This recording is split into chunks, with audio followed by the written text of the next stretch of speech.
kekasih dalam Kristus Yesus Tuhan kita, selamat bertemu kembali dengan kami HKBP Kernolog, HKBP tertua di luar Pulau Sumatera yang setia bersama saudara dalam renungan malam Salam. Dan untuk memulai renungan ini kita berdoa.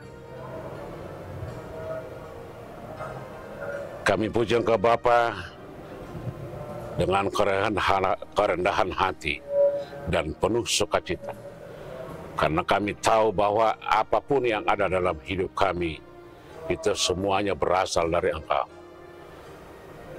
Untuk itu ajarlah kami untuk memahami dan mengerti apa yang Tuhan inginkan dalam hidup kami. Agar hidup kami menjadi tempat-Mu memperlihatkan kuasa-Mu. Di dalam Yesus kami berdoa. Amin. Saudara-saudara yang kekasih dalam Kristus Yesus Tuhan kita, firman Tuhan untuk kita hari ini, Jumat 17 Oktober 2025, diambil dari 1 Yohanes 4, ayat 7 hingga ayat yang ke-12, dan yang menjadi pembimbing ayat 12. Demikian firman Tuhan. Tidak ada seorang pun yang pernah melihat Allah. Jika kita saling mengasihi, Allah tetap di dalam kita, dan kasih-Nya sempurna di dalam kita. Sebatas sekali lagi, tidak ada seorang pun yang pernah melihat Allah. Jika kita saling mengasihi, Allah tetap di dalam kita, dan kasih-Nya sempurna di dalam kita. Demikian firman Tuhan. Saudara-saudara yang kekasih, sejak dahulu, sejak dunia mengenal Allah, ada usaha-usaha bagaimana caranya untuk bisa melihat Allah. Itulah sebabnya di agama-agama di luar kekristenan, banyak cara-cara, banyak metode-metode yang mereka lakukan atau yang mereka buat supaya bisa melihat Allah secara langsung. Baik melalui dewa-dewa, baik melalui patung-patung, atau melalui tokoh-tokoh tertentu, atau melalui berbagai cara.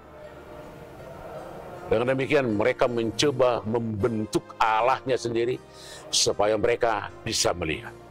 Tetapi Alkitab kita berkata tidak ada seorang pun yang bisa melihat Allah secara langsung, karena konsekuensinya adalah mati. Tetapi di dalam Yesus, Allah yang tidak bisa kita lihat itu menjadi nyata. Dan bersama-sama dengan kita, Dia hidup bersama, berkarya, bergaul, dan mendengarkan perintah-Nya, mendengarkan kata-katanya. Dan menurut Yohanes, itu adalah kasih-Nya. Karena itu saudara-saudara, di siapa yang mau melihat Yesus atau siapa yang mau melihat Allah, jangan pernah cari kemana-mana. Jangan pernah mencoba merekayasa atau membuat suatu pemahaman bahwa Allah itu bisa kita lihat secara langsung. Baik melalui penampakan, baik melalui penglihatan, atau bermacam-macam cara. Banyak orang yang merasa begitu dia boleh melihat Allah dengan apakah ziarah ke tempat-tempat sejarah kekristenan, apakah yang disebut wisata rohani dan lain-lain. Itu sebenarnya tidak bisa dikatakan untuk melihat Allah. Namanya ziarah, namanya wisata. Hanya menapaki perjalanan-perjalanan sejarah kekristenan, sejarah perbuatan-perbuatan Allah di tengah-tengah dunia. Banyak orang berlomba untuk mencoba untuk melihat itu. Karena menurut pikiran mereka, mereka akan menemukan Allah. Padahal Allah ada di mana-mana. Itu yang disebut Allah itu omnipresent. Dia hadir di mana-mana. Dia tidak terbatas dengan tempat, dengan situasi, dengan keadaan. Tetapi Dia menembus segala tembok-tembok, segala halangan-halangan, segala tempat. Karena Dia berada dalam kehidupan seorang dan pribadi lepas pribadi. Kehadiran Allah dalam hidup seseorang itu sudah dinubuatkan oleh Nabi Yoel. Pada zaman dulu firman Tuhan ditulis dalam batu, tetapi pada saatnya ditulis dalam hati manusia.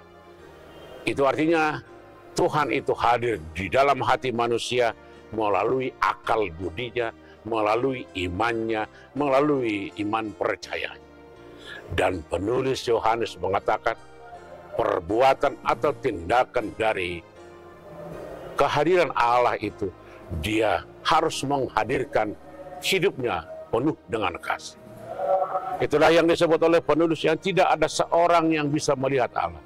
Tetapi jika seseorang hidup di dalam kasih, itu artinya Allah hidup di dalam dirinya. Allah menjadi dasar, Allah menjadi pendorong, Allah menjadi penggerak kehidupannya dalam setiap apa yang dia lakukan. Kalau Allah adalah dasar, kalau kasih Allah adalah pendorong, kalau Yesus adalah inspirasi bagi setiap orang, seharusnya kehidupan orang akan menampilkan apa yang dilakukan oleh Allah atau yang dilakukan oleh Yesus, yaitu semuanya dilakukan berdasarkan cinta kasihnya kepada orang-orang yang percaya. Kalau dia melakukan seperti apa yang dilakukan oleh Bapaknya, karena kasihnya kepada manusia, seharusnya orang-orang juga melakukan hal-hal seperti itu. Karena kasih kita kepada Tuhan, karena kasih kita kepada manusia, kehidupan kita harus menularkan, membagikan, dan memperlihatkan bagaimana kasih itu kepada setiap orang. Penulis Paulus berkata dalam 1 Korintus pasal yang ke-13, semua orang mempunyai kasih. Kalaupun saya bisa menguasai pengetahuan baik di langit, di sorga, dan di bumi, tetapi kalau saya tidak mempunyai kasih, itu sama saja dengan gong yang bergerincing dan gong yang hanya bergema. Kalaupun saya bisa melakukan hal-hal ajaib dan hal-hal hebat, tetapi kalau saya tidak hidup di dalam kasih, saya sama seperti angsa yang hanya bersuara, yang hanya teriak-teriak. Tetapi kasih itu terlihat dalam sikap hidup, panjang sabar, penuh kemesraan, sukacita, kebahagiaan, persaudaraan, dan macam-macam. Itu yang disebutkan oleh Paulus di kejemaat di Korintus. Karena itu, orang yang berada dalam kasih, dia berada dalam setiap kehidupan yang berdasar dalam pemahaman bersama dalam Kristus. Dia dapat menguasai dirinya.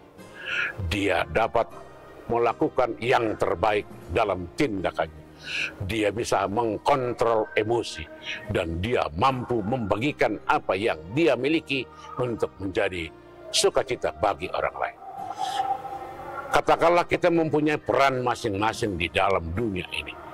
Ada peran-peran sebagai pelaku ekonomi, pelaku sosial, pelaku pendidikan, pelaku-pelaku yang lain. Dan itu talenta yang kita terima dari Tuhan.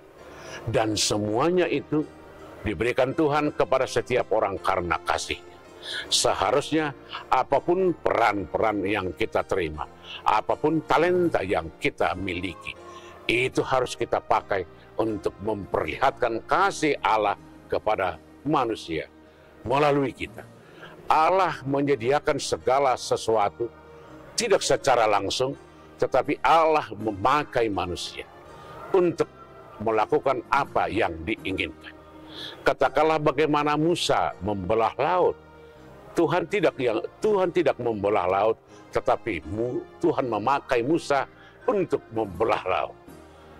Kalaupun Yesus memberi makan 5.000 orang, Yesus tidak secara langsung mendatangkan makanan dari sorga, tetapi Yesus memakai anak kecil yang membawa bekal, dan itu menjadi dasar untuk kebutuhan semua orang. Itu artinya apa yang ada di dunia ini, yang bisa dipakai, yang bisa dimanfaatkan, yang bisa dimiliki oleh manusia, dipakai Tuhan untuk menjadi berkat, menjadi kebutuhan, menjadi sumber kehidupan bagi setiap orang. Jadilah orang-orang yang dipakai Tuhan untuk menjadi saluran kasih-Nya Dengan demikian Allah hidup dan berada dalam hidup kita. Allah bisa kita lihat dari perbuatan dan dari tindakannya. Jangan cari Tuhan dengan hal-hal ajaib, tetapi Tuhan dapat kita lihat dari apa yang Dia lakukan, apa yang Dia sediakan, dan apa yang sedang Dia berikan kepada setiap orang, kepada dunia ini, kepada segala ciptaan. Amin. Kita berdoa. Terima kasih Tuhan, pemilik segala sesuatu, yang telah menyediakan apa yang perlu bagi hidup kami. Engkau memberikan itu untuk kesejahteraan kami, tetapi Engkau mengajar kami dan menyuruh kami untuk memakai, memelihara, dan memanfaatkan untuk menjadi sumber kehidupan, sumber sukacita, dan sumber kasih bagi setiap orang. Biarlah Roh-Mu yang mengajar kami untuk melakukannya. Di dalam Yesus kami berdoa. Amin. Anugerah Tuhan kita Yesus Kristus, kasih setia Bapa dan persekutuan dengan Roh Kudus, kiranya menyertai saudara-saudara sekalian. Amin.